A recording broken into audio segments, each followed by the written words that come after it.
Can you feel the excitement? Can you feel the electricity? It's time to panic. It's time for Anime Panic.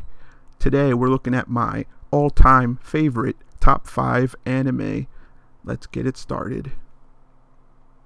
Number 5. Mahou Shoujo Madoka Magica, or Prella Magi Madoka Magica, whichever you prefer. Same show.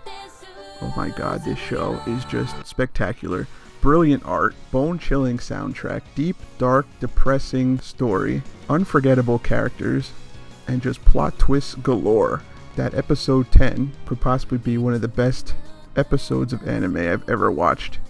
And then of course the plot twist at episode 12 that changes everything forever. Oh my god. At first you may be thinking, is this a magical girl show? Is this show for kids? Well, it is a magical girl show, but it's definitely not for children because it completely deconstructs the genre of magical girl. The typical, everything goes right, the magical girl wins, defeats the villain, saves the day. Nope, you don't get any of that here. Magical girls lose. In fact, they die. That's right, everyone dies in this show. Spoilers. Well, not everyone dies, so you'll just have to watch and see what happens. But anyway, it's a masterpiece. The show basically presents the question, if you could have one wish be granted, but you had to sign your life away to get it, would you do it? And the main character Madoka has to come to that answer, and you'll find out by the end what happens. You see how each character has to deal with their own problems as a result of their wishes. Overall, this show is nothing short of a masterpiece. On its own, it's a 10 out of 10. But if you watch the third movie, Rebellion, it puts it way over the top. 11 out of 10, 12 out of 10. I can't sing its praises enough, really. It's just that good. If you want something that's a little different, not the typical good guy wins, bad guy loses, give Madoka Magica a try. It'll definitely open your eyes and give you a giant freaking mindfuck. Number 4.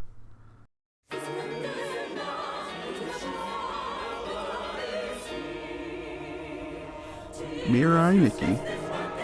12 people with superpowers must come together and fight each other in a battle royale fight to the death, and only one can remain to become the next god of the world. But you don't care about that. You care about Geass. Probably the best female character to ever exist in anime. Oh, how I love you. Yandere personified. Who wouldn't want a crazy, psychopathic, stalker, murderous intent girlfriend? That's the objective of every red-blooded male, right? After watching this show, I tried desperately to find other shows in the yandere category, but nothing could live up to the bar set by Geass and Mirai Nikki. Give it a watch. You won't be disappointed. Number 3.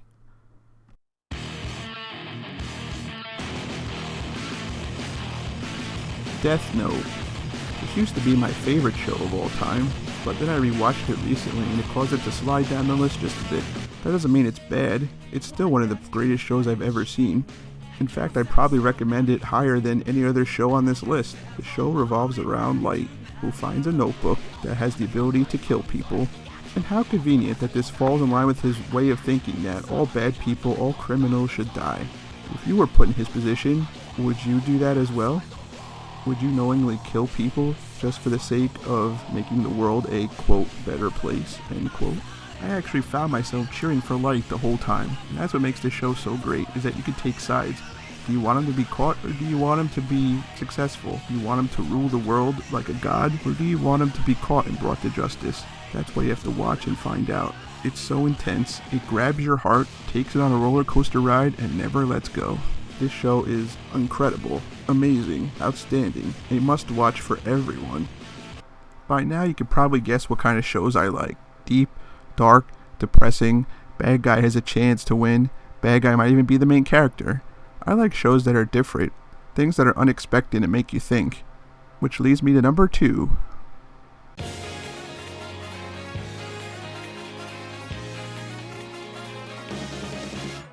Code Geass. For my purposes, I'm combining season 1 and 2 into one show. You can't have one without the other. What's really interesting about Code Geass is, like Death Note, you have the main character who starts out with nothing and has his ultimate goal to rule the world. And Lelouch is just brilliant. He's so intelligent. The twists and turns are always leaving you thinking and wondering how the heck did he pull that off. He starts out with nothing, gets a small group to follow him, he gets a whole army behind him, eventually a whole race of people behind him, in an effort to take back Japan from Britannia. Like I said, you just have to see it for yourself. It's just a tremendous show to watch. I used to have Death Note ranked ahead of Code Geass, except Death Note turns out to be a one-trick pony once you watch it one time. You already know what happens when you watch it again. Meanwhile, Code Geass is basically Death Note with action, with robots. So you can at least rewatch the action scenes again in Code Geass. So that's why Code Geass goes above Death Note on my top 5. Now I know what you're all thinking. I promised that there would be School Days, and you haven't seen it just yet. That means there's one of two things going on here. Either I trolled the shit out of you in my very first video, or School Days is my all-time favorite anime. Well...